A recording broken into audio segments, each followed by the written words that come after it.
Dentro de la novela hay un hilo conductor que es la medicina. Tener en cuenta que yo en los 6 años de carrera que pasé, donde estudié hasta balneoterapia, efecto de los baños termales, no recibí ni media hora de formación en relación médico-enfermo.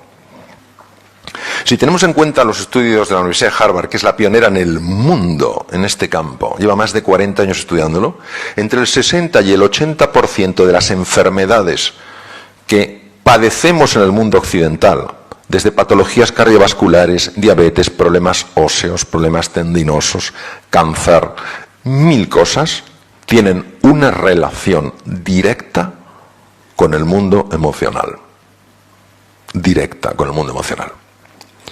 Por eso, el humanismo en la medicina está absolutamente integrado en la novela. Y por eso el gran padre Hipócrates, que vivió hace 2500 años, pero su sabiduría permanece hoy, nos habla a los médicos de que no nos olvidemos de que quien verdaderamente cura las enfermedades es el organismo.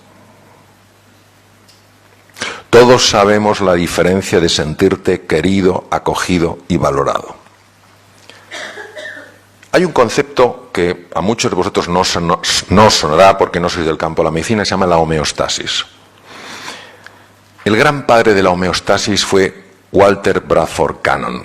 Cannon, norteamericano, fisiólogo, catedrático en la Universidad de Harvard, estudió mucho esos mecanismos que permiten que los 60 trillones de células de nuestro cuerpo estén funcionando bien. Ellos se encargan de que las células no envejezcan más de lo que tienen que envejecer. Ellos se encargan de que los niveles de azúcar sean los adecuados, de que las células mantengan una comunicación armónica entre ellas. Es decir, todo lo que sea la protección del organismo, todo lo que sea la vitalidad y la regeneración de los tejidos, cabe dentro del paraguas de la homeostasis. Por ejemplo, yo tengo un primo, yo soy cirujano general del aparato digestivo, pasé 26 años ejerciendo cirugía, y yo tengo un primo muy guasón que me decía: tú eres un fontanero de cañerías blandas. Y francamente me dolía.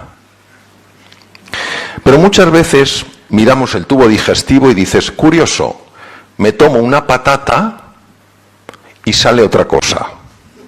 Y entre medias lo bueno se ha quedado dentro.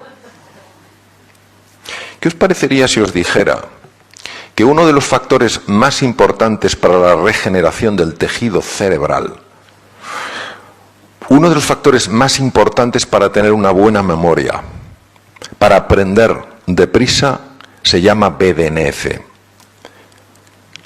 BDNF pertenece a una categoría de neurotransmisores llamadas neurotrofinas, descubiertas por Rita Levi Montalcini, que ganó el Premio Nobel de Medicina y Fisiología italiana y murió con 102 años.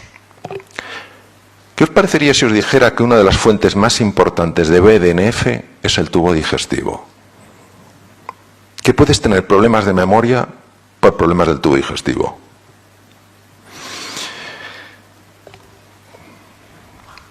¿Qué os parecería si os dijera que la hormona más importante para mantenerse tranquilo, sereno, feliz en la vida es la serotonina? Por eso el famoso Prozac, inhibidor de la recaptación de serotonina. ¿Qué os parecería si os dijera que el 90% de la serotonina la fabrica el tubo digestivo? ¿Todos sabéis lo que es la médula espinal? Tiene 100 millones de neuronas. ¿Sabéis cuántas neuronas tiene el tubo digestivo? 500 millones. 5 veces más. Pues bien, cuando una persona se siente tensa, se siente asustada, se siente preocupada y vive así, el sistema de alarma del cuerpo genera daño en distintos lugares y uno de ellos es en el tubo digestivo.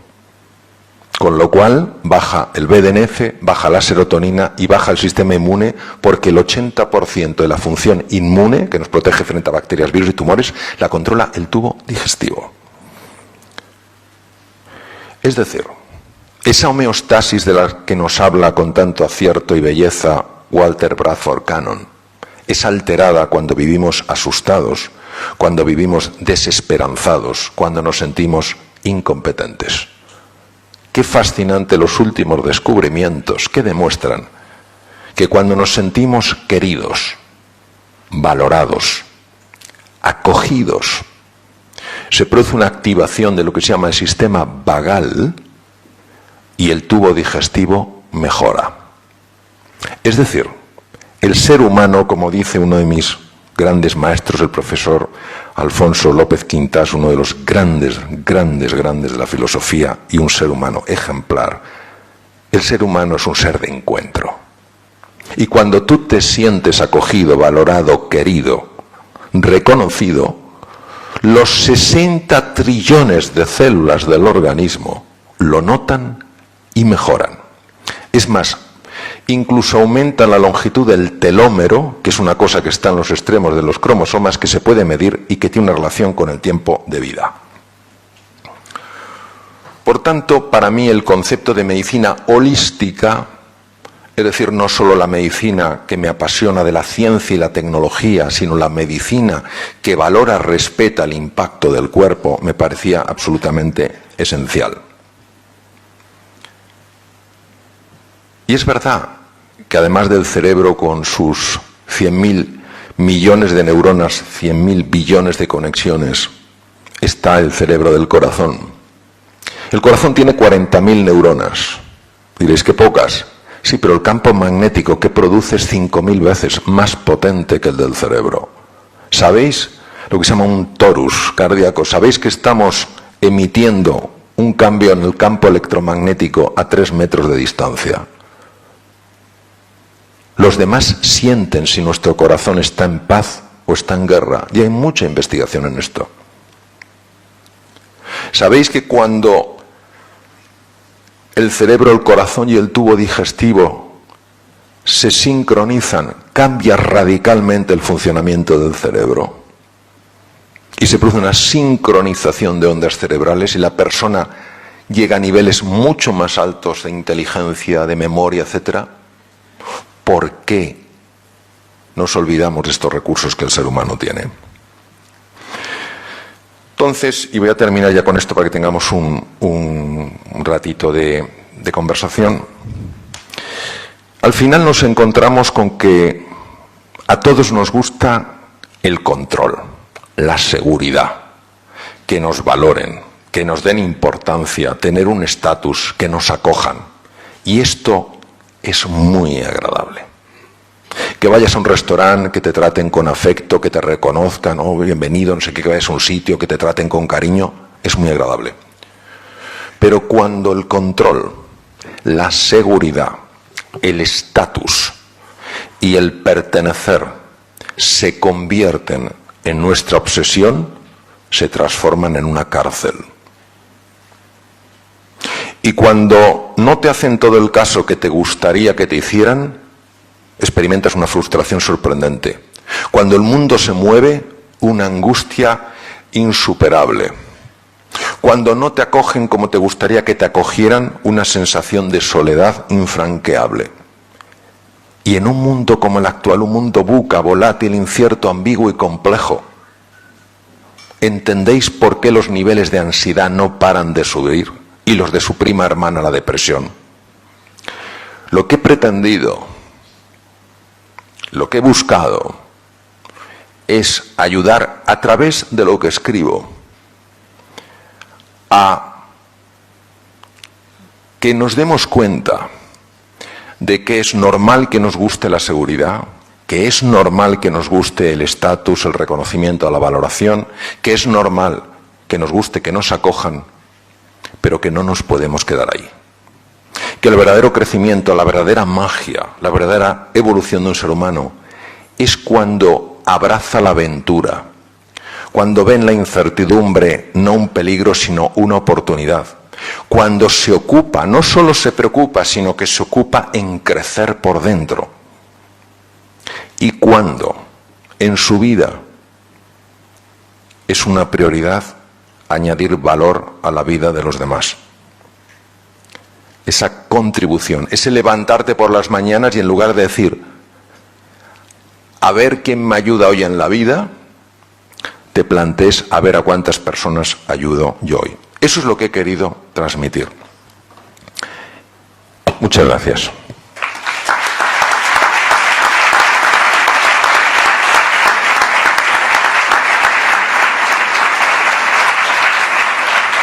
Gracias. Muchísimas gracias, Mario. Como habíamos anunciado al principio de la sesión, tenemos tiempo, unos minutos, para hacer un pequeño coloquio. Si alguien tiene alguna pregunta, que levante la mano y le acercamos el micrófono. Al fondo. Solo decirme, cuando hagáis la pregunta, el nombre de pila, para que me pueda dirigir a vosotros. Antonio. Antonio. ¿Es normal que cuando se tiene depresión o se está inmerso en ella, la pagues con quien tienes más cerca y más quieres? Qué maravillosa pregunta, ¿verdad? Maravillosa pregunta, Antonio. Ya intuyo que las preguntas que me vais a hacer van a ser mejores que las respuestas que vais a obtener, pero haré lo que pueda. Vamos a ver.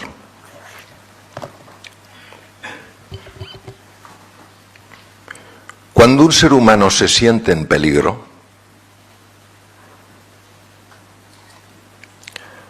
sobre todo cuando su cuerpo, su fisiología no se siente a salvo, y hay montones de razones para que esto suceda, empieza a subir la presión interior. Una persona empieza a sentirse tensa. Esta presión interior es muy desagradable. Y los seres humanos hacemos lo que se nos ocurre que se puede hacer para ventilar esta presión. ¿Hasta aquí se...? ¿Vamos, Antonio? Sí. Bien.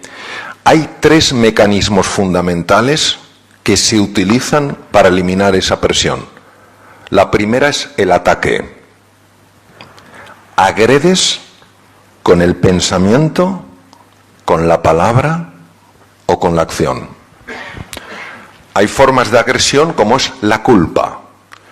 Culpas a la otra persona o te culpas a ti mismo. Sigmund Freud decía que la depresión es el ataque contra uno mismo. La segunda es la huida. Te alejas, te aíslas. Y la tercera es el bloqueo. ¿Por qué con tus seres queridos? Con los seres queridos, desde mi punto de vista, por 2 razones. Primero, porque son con los que es más difícil mantener una distancia emocional de perspectiva. Pongo un ejemplo. En una ocasión estaba, un ejemplo analógico, una analogía. Estaba en el hospital, estaba tomándome unas galletas en el antequirófano y me vino el anestesista y me dijo: Mario, igual tienes que entrar a ayudar a un cirujano. Digo, ¿qué pasa? Que está haciendo una cirugía muy compleja. Dice, no, es una apendicitis. Bueno, hay apendicitis muy complicadas, pero dije, es una apendicitis muy complicada. Y me dice, no es muy complicada. Y digo, ¿quién es? Y me dijo, es el doctor tal. Y digo, pues este es un cirujano estupendo. Dice, sí, pero está operando a su hijo. Cuando tú eres incapaz de mantener una distancia de perspectiva, emocionalmente te envuelve. Y esto no implica maldad por la persona, sí algo que hay que corregir. ¿Vale? La segunda razón por la que es más fácil esa irascibilidad con seres cercanos es porque la presión social es menor. La presión social, el super yo, es la presión de que resulta mucho más dificultoso darle una voz al director general que a tu hijo. Lo que es importante, Antonio, es saber lo siguiente. Esto no se resuelve llenándose de sentimientos de culpa o de vergüenza, muy propios de nuestra sociedad occidental. Eso empeora el problema. Esto se resuelve cuando tú te observas poco a poco, te vas desapegando de esos sentimientos y empiezas a sencillamente verte como si fueras un observador intentando entender algo. Esto, que parece que no tiene ninguna razón de ser, es la base de una metodología apasionante que se llama el mindfulness. La capacidad de tomar el papel de observador y, en lugar de juzgar o condenar esto es bueno, esto es malo, sencillamente lo miras. No entraremos porque el mindfulness es inmenso, nos llevaría mucho tiempo hablar de ello, pero eso es lo que yo te diría. Entonces, ¿sirve para algo este comentario? Primero, para que una persona, cuando ha hecho algo que no le gusta, no utilice una estrategia de corrección que va a favorecer que eso vuelva a suceder. Porque si tú te metes culpas y metes vergüenza, aumenta la presión y volverá a saltar. Sino para que lo observas, y lo que se observa sin juzgar, de forma natural se va corrigiendo. Eso es lo que te diría.